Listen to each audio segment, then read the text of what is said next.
Hello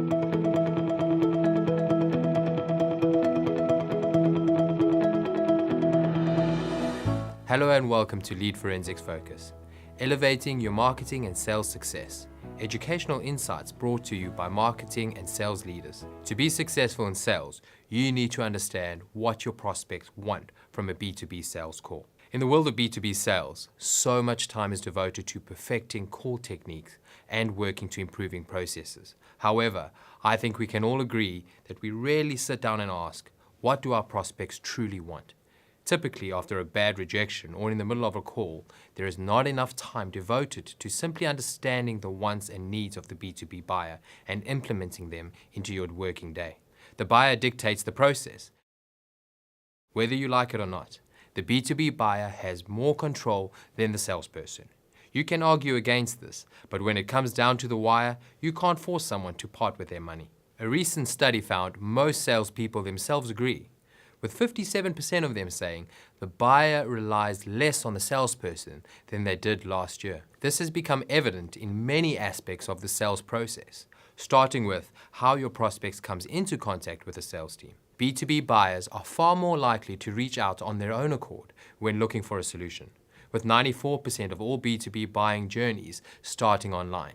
Prospects like to be in control and talk to sales on their own terms. Only 43% of people who are ready to buy choose to go directly to the sales team. Many prefer to engage with content or at events and request the salesperson approach them later. This isn't the best news for outbound calling. As time goes on, fewer decision makers are willing to take a cold call. Inbound versus outbound marketing. Once the prospect is in regular contact with you and you're guiding them through the sales process, they're still ultimately in control.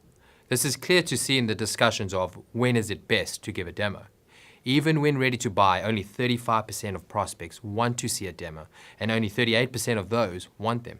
Many are far more interested in understanding the product features and reading reviews and case studies. So even if you think you know what's best, challenge that routine.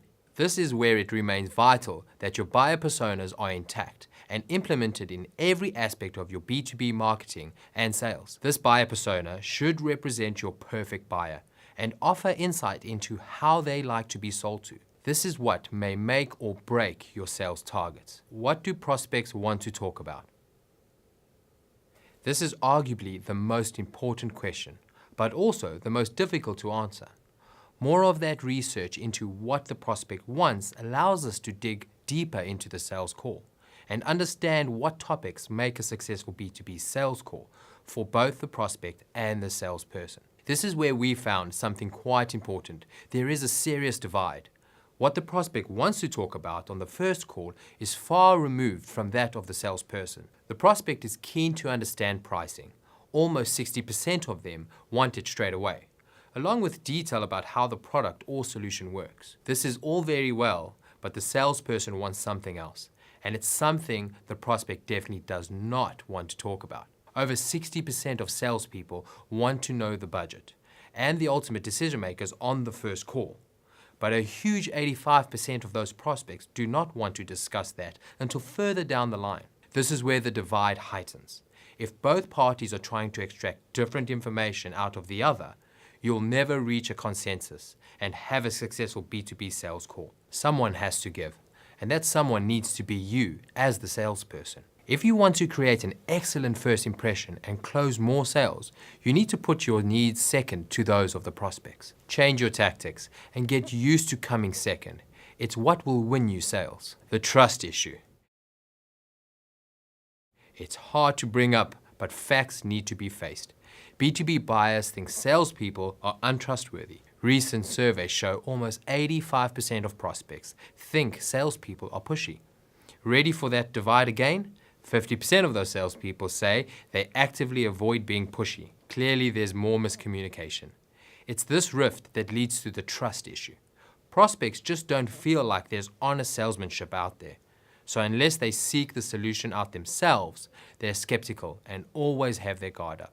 There is no advice to give apart from have a rethink. Are your salespeople seriously trying not to be pushy? Are they genuinely interested in the problems the prospect faces and how they can fix them?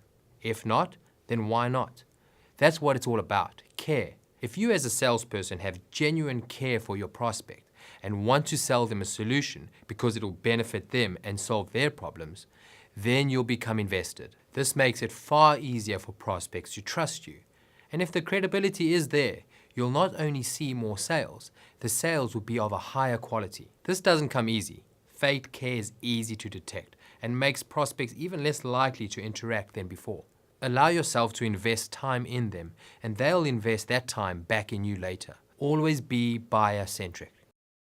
At the end of it all, this is the most important message. It's easier than you think to know what the prospect wants, but put them first. This is easier said than done. Often you put them second without even thinking about it.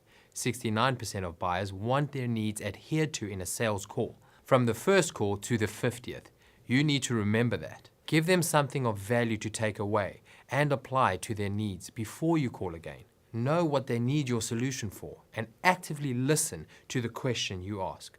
Don't ask them just because you're told to. Whether you need to apply small changes to your current process or you need a complete audit and upheaval, planning your entire process around the prospect is the only way forward. Don't think of yourself as a salesperson. Become a product expert, a consultant, a problem solver, whatever they need you to be to help their personal goals and pitfalls. This may include acknowledging your competitor's success and even pointing the prospect towards them if it's the right thing to do. The expectation from B2B sales is low. It's harsh but fair. It's what the buyers are saying. But this is a blessing in disguise. Make changes now and see the impact. Things need shaking up. Even if you make the wrong changes, there's not much left to be tarnished. Leave the old world of B2B sales behind and welcome pastures new. It's known that 6 out of 10 salespeople never change their process when they find one that works. That's what's causing this divide and what will be the downfall of B2B sales. So strap yourselves in and get settled for the ride. Change is coming and it's going to be exciting. I hope you have found this video helpful and you feel ready to develop your sales strategy into a plan for success. If you have any questions, please feel free to comment below and one of our expert team will get back to you. Please give this video a thumbs up, comment below and share. Also, don't forget to follow us on all social platforms @Lead Forensics. Follow the links below. See you next time.